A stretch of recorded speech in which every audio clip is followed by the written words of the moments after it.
Jadi kalau Anda bertanya kenapa harus dengan menggunakan bahasa Arab, salah satunya itu, ya, bukannya salah satu itu, salah tiga ya. Jadi saya sampaikan tiga tuh.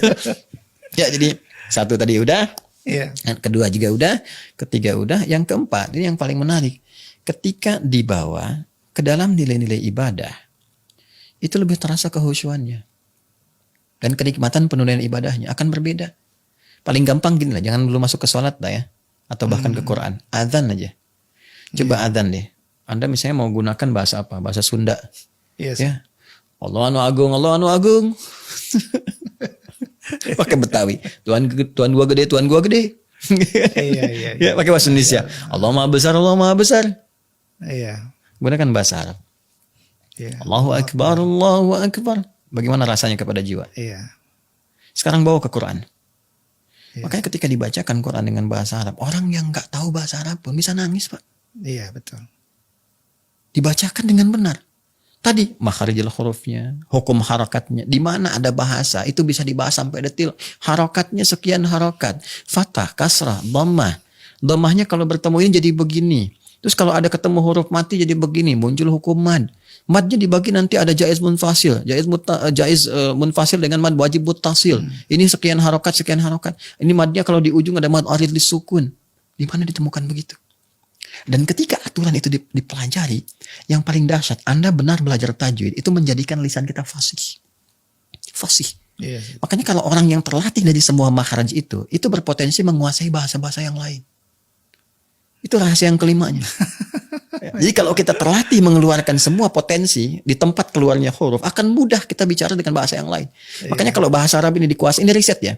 Kita menguasai bahasa Arab dengan benar nih, keluar dari makharijul hurufnya. Anda jangan kira orang Arab semuanya bisa begitu, belum tentu. Enggak semua orang Arab bisa bahasa Arab fasih. Apalagi yang kekinian.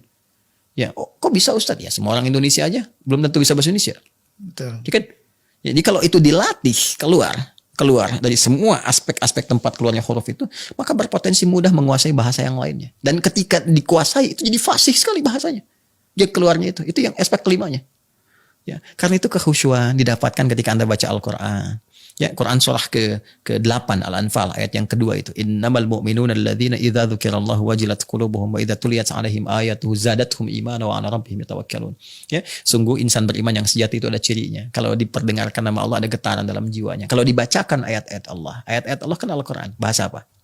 Ya, bahasa Arab. Zadatuhum imana. Imannya jadi bergejolak tuh. Ada kekhusyuan, ada respon. Wa 'ala rabbihim yatawakkalun. Dari situ ada dorongan untuk mendekat kepada Rabbnya. Ya, karena itu beda ketika kita mengucapkan Allahu Akbar. Ya, setelah bacakan ayat, surah, termasuk dalam doa. Karena itulah ada doa-doa yang memang langsung dicontohkan dari Al-Quran berbahasa Arab. Oleh hadis-hadis ini berbahasa Arab. Kenapa? Dengan tujuan-tujuan tertentu. Ada hikmah tertentu. Dan dahsyatnya pun, ini yang tidak banyak orang tahu. Ketika Allah mewajibkan satu doa atau ibadah tertentu menggunakan bahasa Arab, maka Allah berikan kelengkapannya untuk memudahkan itu dipahami, dicerna, bahkan dihafalkan.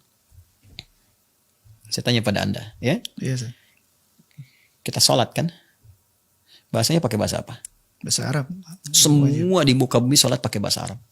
Orang Jepang bahasa Arab, ya. Asia umumnya bahasa Arab. Kemudian Amerika semua umumnya bahasa Arab. Saya katakan umumnya semua gitu ya, mencakup semua. Bahkan sampai Afrika sampai semua bahasa Arab. Ya, bukan hanya menunjukkan tanda persatuan. Risalah yang benar, semua satu arah, satu sisi, gitu kan? Menghadap pada kiblat yang satu, menuju pada Tuhan yang satu. Tapi yang paling dahsyat adalah ketika menggunakan bahasa Arab, kan tidak pernah orang mengeluh susah. Semua dijadikan mudah. Kok bisa gitu? Padahal sholat kan isinya doa semua. Makanya dalam fikih sholat disebut dengan doa. Itu hikmahnya. Ketika Allah mewajibkan, dibikin mudah. Dibuat gampang. Bagi yang ingin berdoa dengan bahasa Arabnya. Kalau nggak pengen jadi susah juga. Semua kan kalau kembali ke keinginan kita jadi mudah kan. Tapi yang paling dahsyat itu, apa yang kita kerjakan itu disupport kemudahannya oleh Allah. Ya. Dan yang paling dahsyat, Ustadz, semua kalau pengen juga bisa jadi mudah. Lihat, Al-Quran. Semua pengen hafal Quran. Tapi apakah semua yang ingin hafal Quran bisa jadi mudah? Belum tentu. Iya, betul. Ya, tapi yang paling dahsyatnya adalah Allah berikan perangkat kemudahan. Tinggal kita ambil perangkat itu sehingga Al-Quran jadi mudah kita hafalkan. Al-Quran bahasa Arab, jangan salah. Iya. Yang terjemahan tuh itu yang bahasa Indonesia itu terjemahan namanya, kan? Al-Qurannya bahasa Arab. Isinya banyak doa. Rabbana atina fid dunya hasanah, Rabbana la tu'akhidna in nasina aw akhtana, dan sebagainya. Banyak. Tapi yang paling dahsyat, walaupun ayatnya banyak, 6.236 ayat, tapi Allah berikan perangkat kemudahan. Dan dijamin lagi. 4 kali disebutkan jaminannya. Quran surah 54. Ayat 17, 22, 32, 40. Walaqad yassarnal Qur'ana lidzikri fahal mim mudzakir. Jadi, karena itu nggak ada di muka bumi ini. Silahkan riset. Satu kitab suci manapun di muka bumi ini yang bisa begitu mudah dihafalkan oleh semua kalangan. Yang bisa melihat, hafal. Yang penglihatannya ditutup dari maksiat sehingga nggak bisa melihat, ya itu hafal. Yang kecil, hafal. Yang muda, hafal. Yang senior, hafal. Al-Quran. Ya. Nah, ini yang ingin saya berikan gambaran. Jadi kenapa ada bagian-bagian doa baik dalam bentuk ibadah ritual ataupun doa-doa umum yang menggunakan bahasa Arab, bukan karena nabinya orang Arab, bukan sekedar nabinya orang Arab sehingga memberikan petunjuk dengan bahasa Arab, bukan sekedar itu, tapi ada hikmah-hikmah yang tidak tercover maknanya kecuali dengan menggunakan bahasa Arab itu. Ya, ada bagian tertentu yang kita nggak bisa ganti gitu karena nggak bisa tercover. Ya, bahkan nggak bisa tercover oleh terjemahan. Saya ambil contoh begini. Anda baca Al-Baqarah ayat kedua, ya setelah alif lam mim itu kan, dzalikal kitabul la raiba fihi hudal lil muttaqin. Anda lihat terjemahannya. Di terjemahan itu diterjemahkan kitab ini. Kitab ini, dzalikal kitab. Sedangkan kata dzalika bahasa Arab artinya apa? Itu. Oh iya. Ini bahasa Arabnya hadza. Ya, dzalikal kitab terjemahannya kok bisa kitab ini. Kenapa? Karena di kata dzalika itu punya 3 unsur. Dza yang menunjukkan hadza, li lamul bu'di, kaf kaful khitab. Karena saat ayat Quran diturunkan, banyak yang menuduh Nabi Muhammad. Bukan cuma meragukan. Mereka meragukan Nabi, menuduh Nabi penyair, Nabi merekayasa Quran, itu cuma buatan Muhammad SAW. Turun kemudian pernyataan dari Allah. Bantahan sekaligus penegasan. Hei, dza, kitab ini, li jauh ka dari apa yang kamu tuduhkan. Dari apa yang kamu bayangkan, la raiba fi, nggak ada keraguan di dalamnya dan kamu nuduh tanpa bukti. Tuh, baru dzalika tuh. Bisa nggak tercover dengan bahasa kita? Panjang dan mungkin nggak mananya lain. Iya.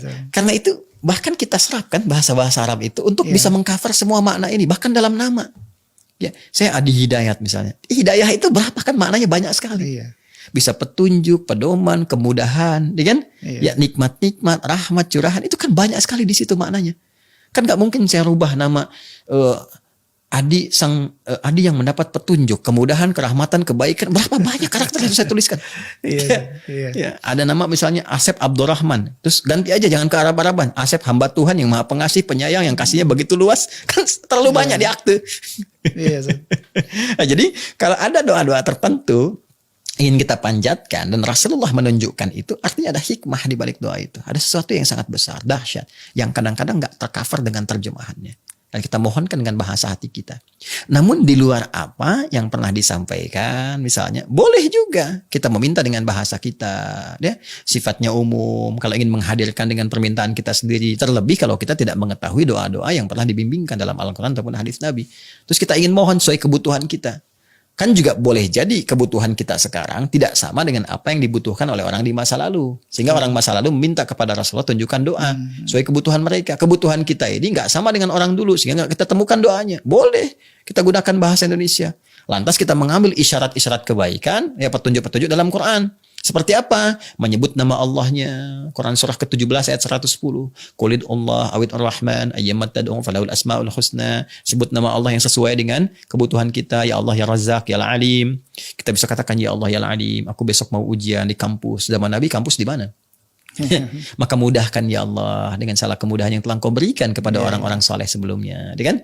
Ya Allah ya Razzaq, Maha Pemberi rezeki, anugerahkan kekuatan rezeki yang melimpah kepadaku. Besok aku akan ujian untuk masuk perusahaan. Zaman Nabi ada perusahaan apa? Kan? Boleh. Jadi silahkan bisa pakai bahasa Indonesia, hal yang kita butuhkan. Tapi dalam aspek ibadah yang telah tetap dengan menggunakan bahasa Arab, nah, di situ tidak berlaku hukum kreativitas, ya, karena nggak ada hukum relativitas di situ. Jadi hukum relativitas nggak ada, kerelatifan tidak ada. Relatif ini nggak bisa, tidak, tetap gunakan bahasa Arab sesuai dengan petunjuknya. Nah, kemudian di luar itu sesuai kebutuhan kita, silahkan boleh menggunakan bahasa Indonesia umum saja, tapi juga tidak harus kita kemudian menampilkan statement-statement tambahan yang justru mereduksi nilai-nilai kebaikan dari apa yang kita harapkan. Iya. Kurang lebih demikian. Ya malah bahasa Arab itu memperkaya banyak bahasa, termasuk bahasa Indonesia. Zat. Kalau dilihat bahwa saya sangat bangga dengan Bapak bangsa kita menyerap banyak bahasa Arab, yang akhirnya kalau tanpa bahasa Arab itu kita ngomong begini kayaknya langsung berhenti, Zat. Karena ada beberapa kata yang langsung ketemu bahasa Arab lagi. Proses asimilasi ya. Iya betul. Asimilasi budaya, karena pengaruh dulu kan percampuran tuh wajar. Iya. Ya, seperti misalnya kalau kita ingin contohkan di Filipina kan banyak terpengaruh juga dengan bahasa Spanyol. Iya. Di Afrika banyak dengan bahasa Perancis macam-macam. Karena pergaulan dengan orang Arab dulu juga menjadikan hazanah kebudayaan kita, kemudian terjadi asimilasi, percampuran. Salah satunya ada pengaruh ke sana, ya. Di samping tentunya juga aspek pendalaman kita kepada nilai-nilai keislaman. Iya, Masya. Ya, banyak loh kalau mau kita, sebetulnya orang-orang yang anti Arab itu orang-orang irasional. Iya. Ya, kenapa? Karena nggak bisa dilepaskan dari tatanan kebahasaan kita, dari pengaruh bahasa Arab itu. Kalau mau diriset silahkan, berapa puluh persen tuh. Iya. Dari bahasa kita. Majlis Permusyawaratan Rakyatnya udah bahasa Arab, majlisnya bahasa Arab, musyawaratnya bahasa Arab juga. Ya. Terus nama-nama gitu ya kan, banyak sekali dari bahasa Arab. Masa mau dirubah gitu. Iya. Nah, jadi saya kira kita proporsional saja, kembali seperti di awal tadi saya sampaikan. Dan yang hebat itu ada riset dari luar bahkan. Iya. Ya, orang yang hafal Quran itu kecerdasannya bisa meningkat ya setidaknya 3 kali lipat. Masya Allah. Ya, dari orang-orang standar pada umumnya. Ini menarik ini. Kenapa? Salah satunya karena di dalam Quran itu lebih daripada 50.000 kosakata. Dan dari sejak kecil ketika hafal banyak kosakata itu mudah mencerna ilmu-ilmu yang lainnya. Karena itu orang-orang dulu itu terbiasa menghafal Quran dan terbawa memudahkan untuk bisa menangkap dan menyerap pengetahuan-pengetahuan yang baru. Kurang lebih demikian Mas Klik. Jadi saya kira Masya Allah hikmahnya banyak sekali. Ya, satu pernyataan menghadirkan banyak hikmah berkehidupan. Jadi sekali lagi proporsional. Kita hanya menilai berdasarkan tinjauan pengetahuan apa yang bisa menjadi hikmah yang bisa kita dapatkan, tanpa harus kemudian menyoal sisi lain yang tidak berkait berkelindan. Dan saya khusnudzan boleh jadi penutur tadi pun ya mungkin maksudnya tidak seperti itu. Tidak ingin mengatakan Tuhan itu orang. Mungkin maksudnya kan lain, cuma barangkali apa yang diinginkan tidak sama dengan apa yang diutarakan. Di bahasa Arab itu sabkul lisan namanya. Lisan keduluan menyampaikan sesuatu yang mungkin tidak dimaksudkan ke situ. Ya khusnudzannya demikian. Dan kalau Allah tidak berkehendak jadi kan nggak jadi keluar juga. Hikmahnya kita dapat pembahasannya. Tadi ya, kita doakan. Kita banyak menyerap pelajaran khususnya untuk bahasa Arab. Ternyata esensinya luar biasa. Alhamdulillah. Ya, terima kasih Ustaz. Mudah-mudahan kita bisa berbincang lagi di lain hal. Insyaallah. Pemirsa, demikian bincang-bincang kita dengan guru kita Ustadz Adi Hidayat. Banyak hal yang kita dapatkan dan mudah-mudahan menambah wawasan keilmuan kita untuk mendekatkan kita pada Allah Subhanahu wa taala. Saya Klik. Assalamualaikum warahmatullahi wabarakatuh.